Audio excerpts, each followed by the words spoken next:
All right. Well, a win is a win.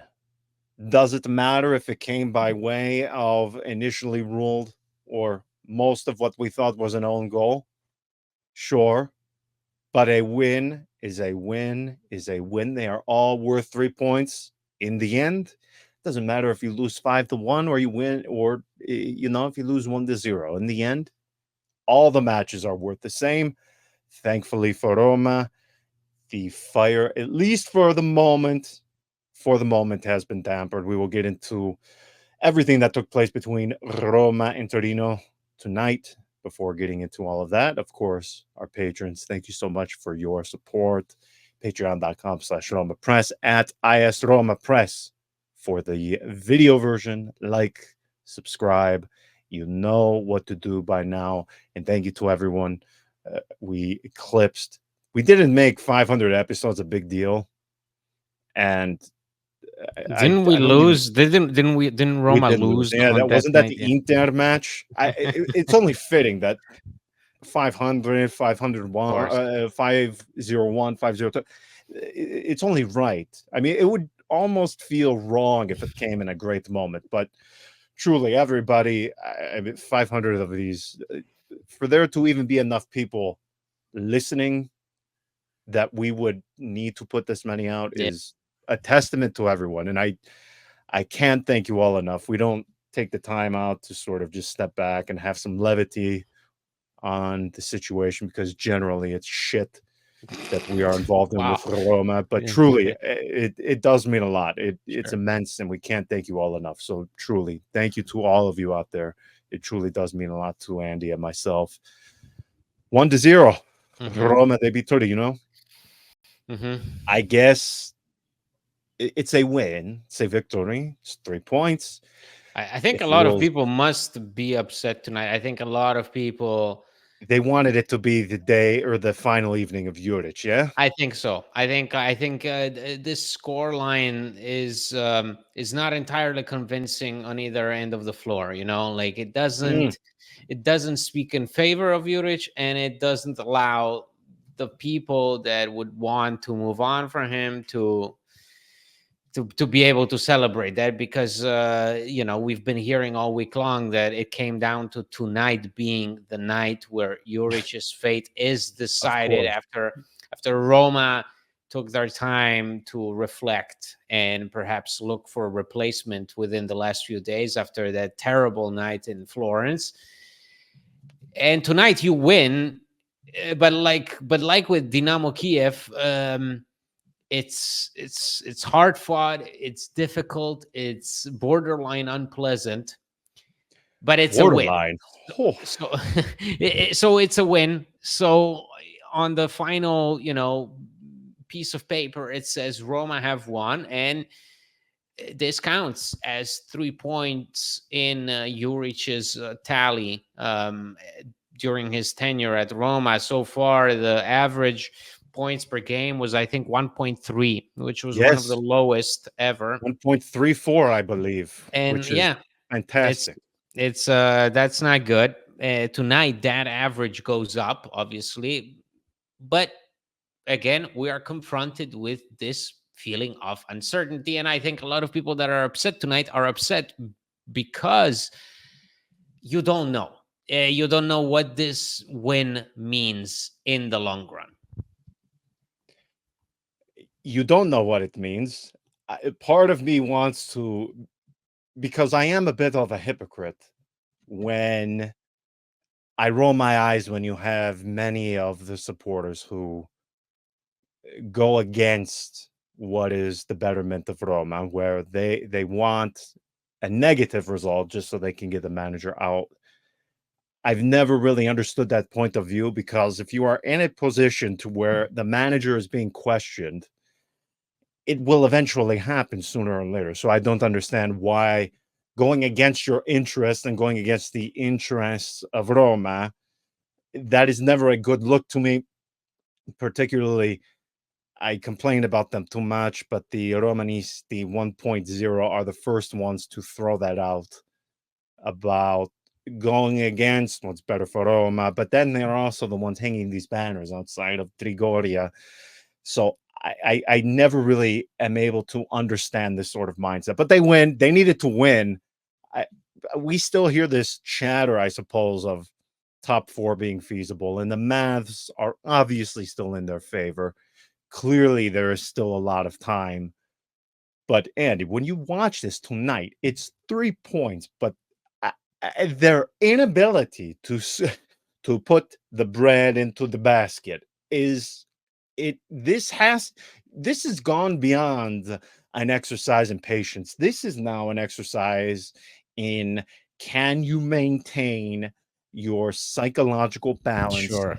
without being institutionalized whilst you're watching a match of Roma. It is mind-boggling to me how you Yeah. Yeah. this entire summer there was one department that was overhauled from top to bottom. That was the attack. And you I mean, if we go down the list, you have Dovbik, he's done well.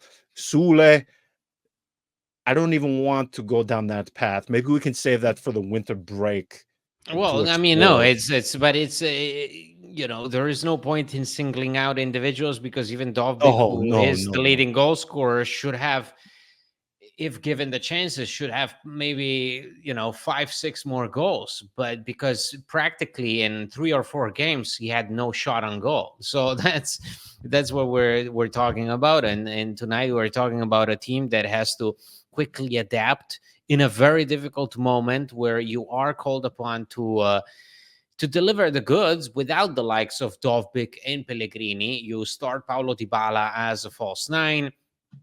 You have Tommaso Baldanzi, you have Pisilli playing further up. So all of it is still an experiment, and this is the worst time to be practicing with these things. Uh, and yet you are compelled to do so because this is what the moment calls for. After the match against Fiorentina, I said it to one of our patrons, our good friend James. I told him, tonight, in my opinion, was either either you blow everything up, as in Urich out and everything, and just the whole team just blows up, because a defeat after what we saw on Sunday would have been. I mean, I would have seriously feared for the safety of the players getting out of the Stadio Olimpico, or you get to live another day, and this is Oh, what this victory means. It doesn't. That's the problem. Is that it doesn't really satisfy us. It doesn't really give us something to look forward to. It only allows us to go through yet another day and look forward to another match to be played on the weekend. But that's about it. It does not resolve a lot of the issues that Roma have been plagued by in these opening weeks. So you are still unable to score. You still have a very inconsistent roster. You still have a lot of question marks sitting on the bench. Um, and except for Dovbik, nobody gives you any stability in the attack. And you are barely scraping by these wins and these opponents. Because once again, let's look at this calendar. This calendar so far has been pretty accessible for Roma, except for Juve and Inter. This has been a pretty decent opening to the season, and we have not taken advantage of it. no. And it's funny you mentioned those two, the likes of Juve, Inter. Given the final results of those matches, I mean, let's remember, or let's not forget. Do you remember what happened after that Juve match? We were on here relatively happy. What, the first time Roma held Juve to a clean sheet since Not only, no, no, yeah, yeah, yeah. yeah 1999 or At something? the Alliance, yeah, the Alliance, and also it was a bounce back in our eyes. Was a bounce back following the loss to Empoli. We were Yes, questioning yes. whether the team would have it in them, especially because Juve had gone full throttle in the first two games of the season. They had annihilated Como. I mean, they had gone on a scoring routes. They were scoring left and right, and that was not happening for Roma. So yes, so if you think about the match day 3 and the way we came out of that 0-0 draw with Juve, the world was a bright place. It seems like an entirely different season that we are talking about. We have to get into this attack, or I should say, the lack of attack from Roma, because I have seen some very bad Roma sides, and I keep going back ever since you published that thing about Roma being off to their worst scoring start since 2010, 2011. And that season still is so vivid in my mind because you come off of the high of nearly winning the Scudetto, and it all goes to shit just some months later. And I cannot for the life of me ever remember, because there's a difference when you have, again, I always go to the Roma of 2011, 2012, when clearly you have to enter into the season with your expectations tempered, where you have to go into the season, if you are being intellectually honest with yourselves, that this is going to be shit. We're going to struggle, but we are at least doing so with an eye towards building something and establishing some sort of base to which we can build upon. Yeah. I look at the now, and I am not saying, and I am not trying to accuse anybody of saying, well, Roma should have won, or I expected them to compete for the Scudetto this season. I don't think anybody was at that point. No, no, no. But top four, I think everybody No, but was. absolutely, John. I was about to say that what we can agree on is no matter how dramatic people want to be, and I know that fans and patrons want to be dramatic, this team is not shit, John. You know, No, like no. what I mean is Dovbyk, leading goal scorer of La Liga last season, nominated for the Ballon d'Or. Paulo Dybala, Lorenzo Pellegrini, Mattias Sule, who led Frosinone all on his own last season. Tommaso Baldanzi, another exciting talent. That's more than Lorenzo Pellegrini. That's more than enough Yes. to put most of the teams that we faced in trouble. You know, you can like a certain player, can dislike a certain player, but the truth of the matter is that the quality to beat the likes of Empoli, Cagliari, even Fiorentina for that matter, it's there.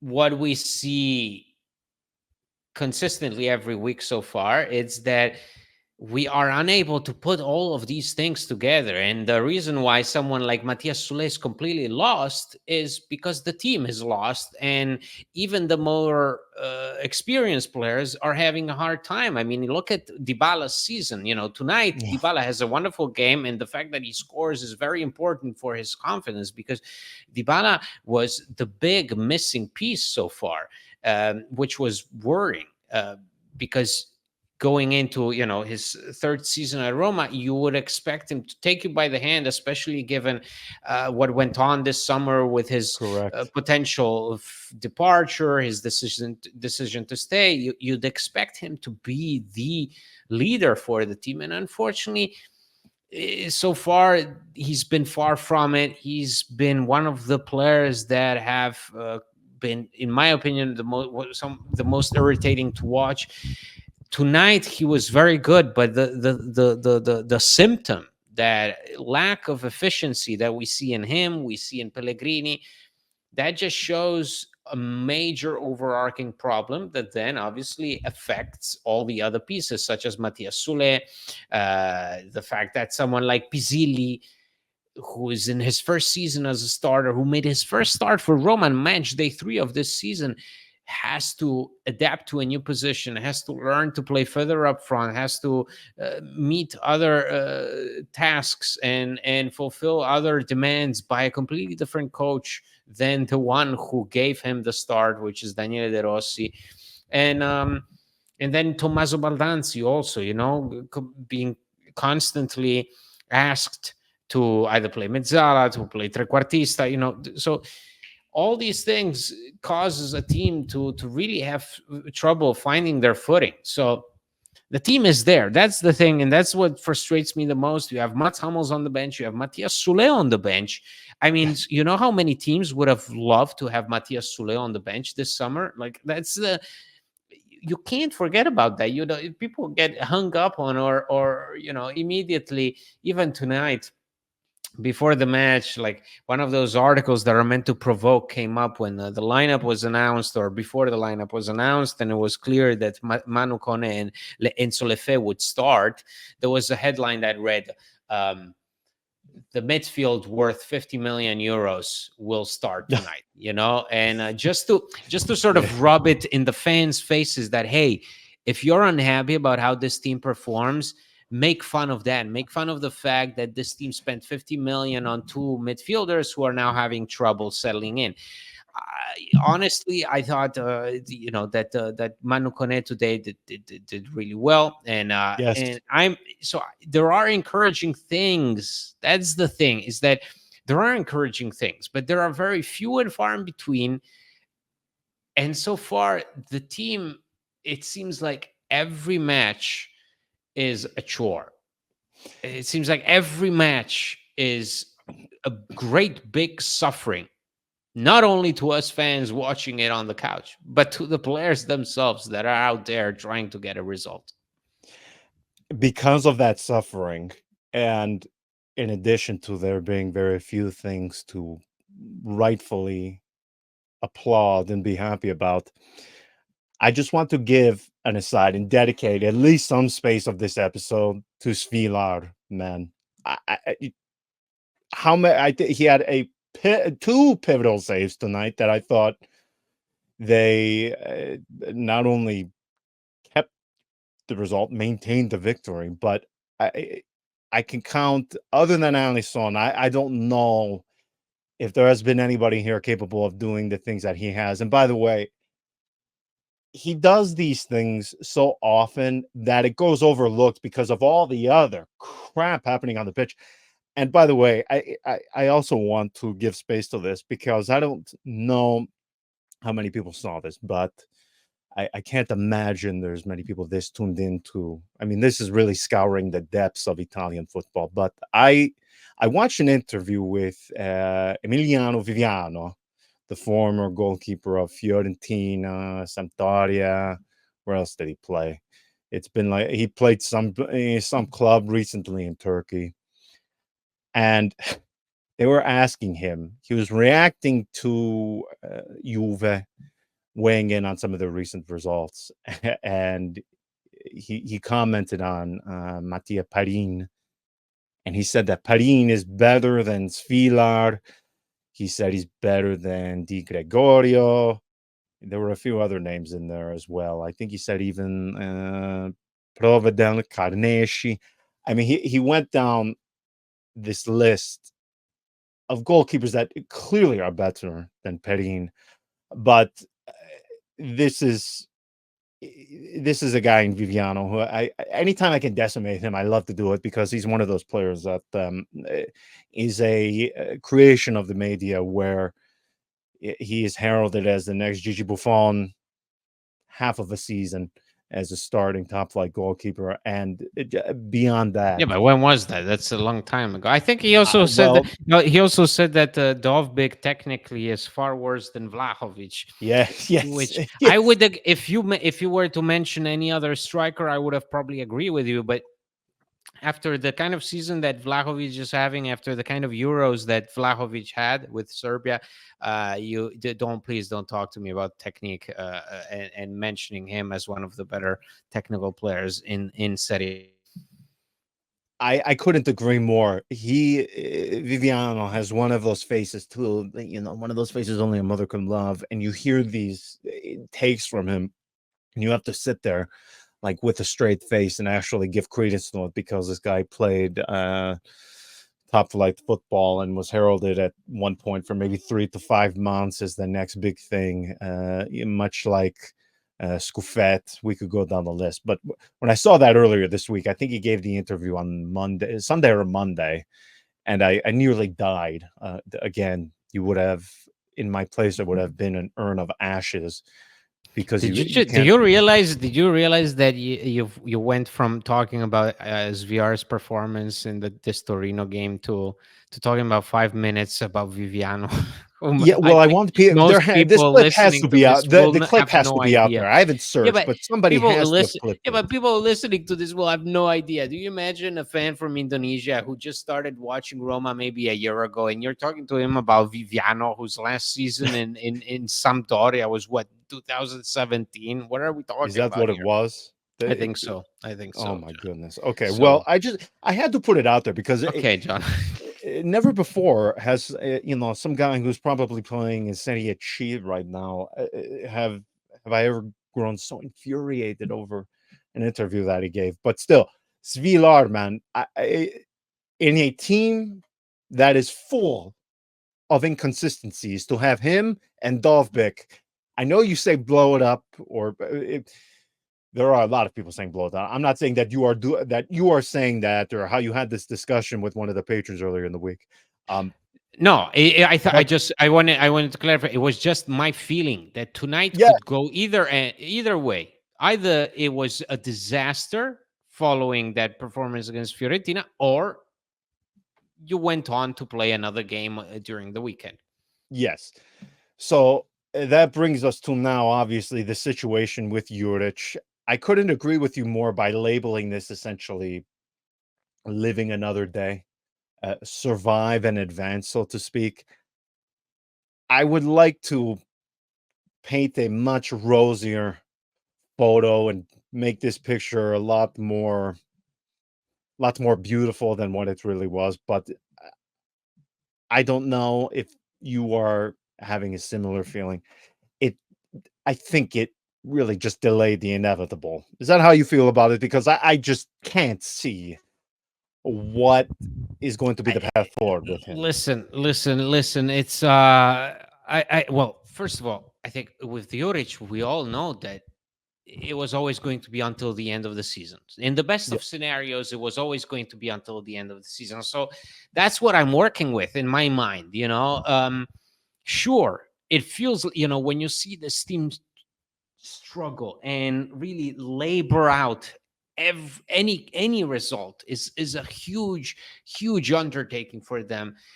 And also you see how Juric's position is constantly undermined in the media, which means it comes from somewhere.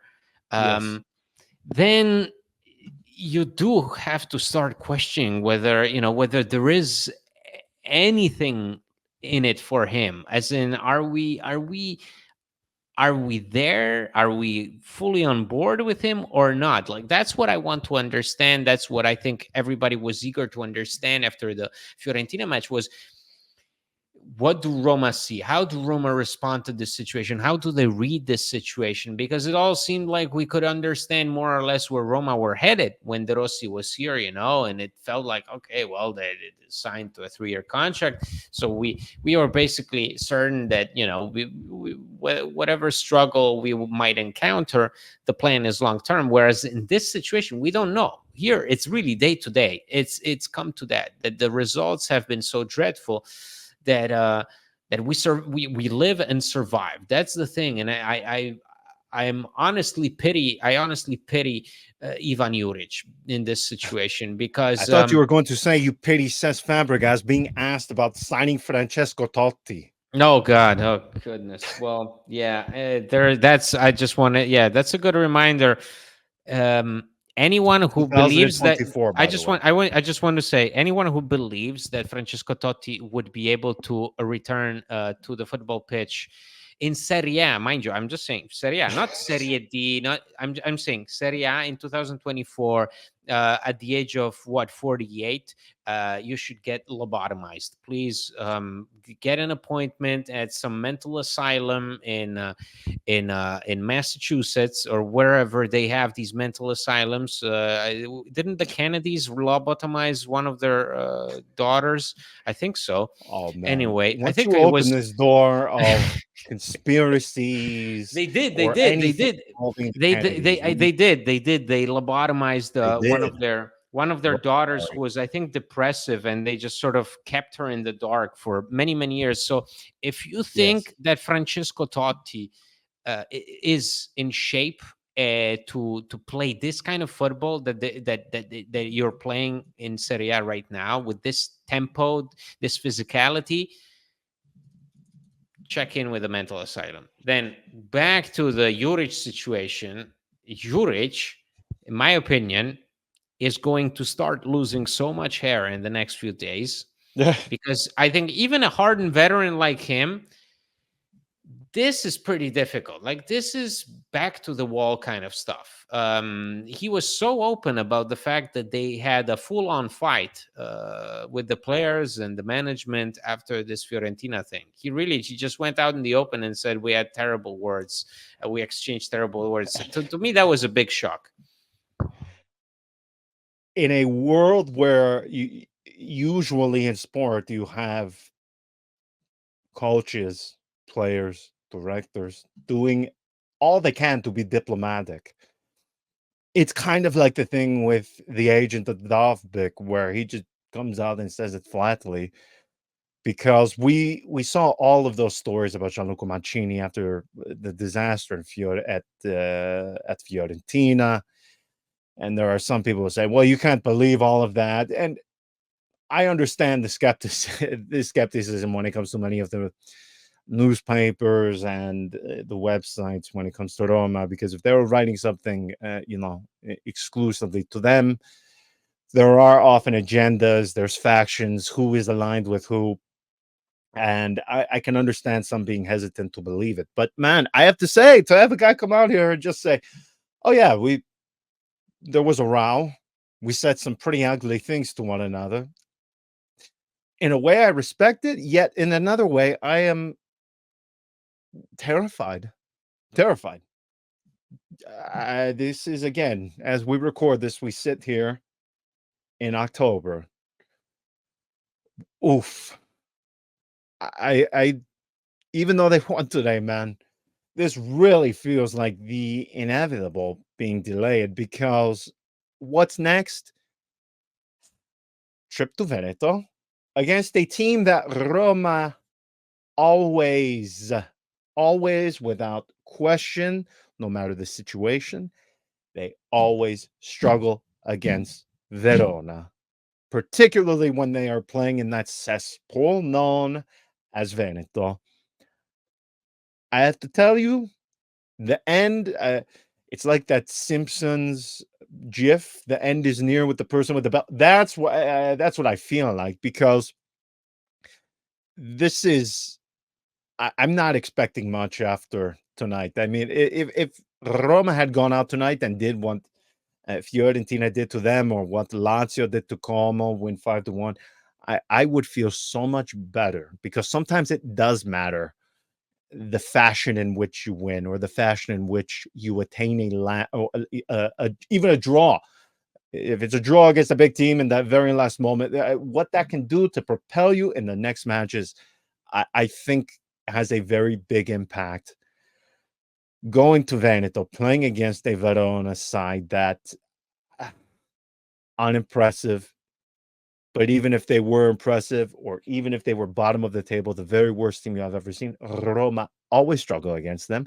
I always think about, was it last season or the season prior when they lost 2-1 at, I think it was last season, wasn't it? Because No, John, wait. But which are you referring? Because I actually think the more shocking one was in Mourinho's first season, right, where Pellegrini has the back heel. the goal, yes, that's the one I always refer to. Okay, Yes. that's Mourinho's first season, and that Oh, ended. I think that ended 3-2 in Verona's what? favor. Yeah. That's the thing. It was 3-2. Oh my word. Well, that is the one though where the goal of Pellegrini was superb. It was absolutely superb. So I have to be frank. I'm not expecting Roma to win against Verona. So assuming that is the case, and again, I am completely. So you're driving to the fact that we are just delaying the sack. We're Well, yes, delaying that Juric's execution, basically. yes, the hangman went home just for a couple of days, in my opinion. And the thing is, after having spoken to somebody at the agency of Ramadani, which again is the new agency representing Daniele De Rossi, and of course, the day that I come out with this update for the patrons, Corriere dello Sport, they come out with a story more or less saying the exact same things. Now, I am going to assume the agent that I talked to is also talking to the writer who published that story, because the things he wrote are exactly the things that I said in this patron update. De Rossi is not going to come back, in my opinion. I won't say it's a 0% chance. Just the fact that you have him still under contract for 2.5 more years, just that fact alone means it can't be zero, because as long as he is under contract with you, there is always going to be a possibility. But given the way things ended, and this is again coming from the new agency of De Rossi, De Rossi moved away from Lucci to Ramadani because he was very upset with Lucci not intervening when it became widely known that the Friedkins were considering sacking him. De Rossi was very angry that Lucci did not try to have some conversations. And in fact, Lucci did not even speak to anybody at Roma until, again, this is according to the agency of De Rossi, until De Rossi was officially sacked. And that caused a huge rift, which just a couple of weeks later leads to De Rossi moving to Ramadani. Given what I've been told from the new agency of De Rossi, it just seems like things were very ugly when he left. So unless they're able to repair things in a very short amount of time, it is difficult for me to envision him coming back. Now, you sack Urich, Andy. I can't do the thing where we get a manager from the Primavera to step in for the remainder of the season or the interim. I can't do it. I can't. I can't do the thing that you warned all of us about this Napoli thing. I can't do it. I That really cannot. haunts you. That haunts you. Ever But since you said it, man, and you spoke it into yeah, I existence. spoke it into existence. It's true. It's Yes, true. I I mean the felt it. prospect of a Well, but third listen, but now, manager but you see, by but November. I can't yeah, do it. yeah, but see how this works is that now people are excited that there is this risk for a lot of people, including some of our patrons. There is this excitement over who the new name will be. It's always the same thing. It's like the transfer market. It doesn't matter what it's all about. Doesn't matter if we're pursuing an out of shape defender or if we're going for an unknown kid in Sweden. The excitement is in the uncertainty of what's next, of the new name. And so now Angelo Mangiante of Sky Sport is one of the biggest proponents of this idea that Roma have already lined up a whole series of candidates. He already went out of his way to say that the Friedkins personally discarded Thomas Tuchel as a manager back when De Rossi was sacked, and preferring Ivan Juric over him. Now, Please stop. even Do you when know how much that pisses people off to hear? yeah, that's There's no crazy reason to because write that. there is no reason to write it. There's no reason to report that. Um, you know, I struggle to believe that something even like that was entertained, given how much money Tuchel makes and how much money Juric makes in that situation like this. So, but it is. I think a lot of people are attracted to the fact that you don't know what's going to happen, and the prospect of seeing some big name, whatever that big name is always appealing.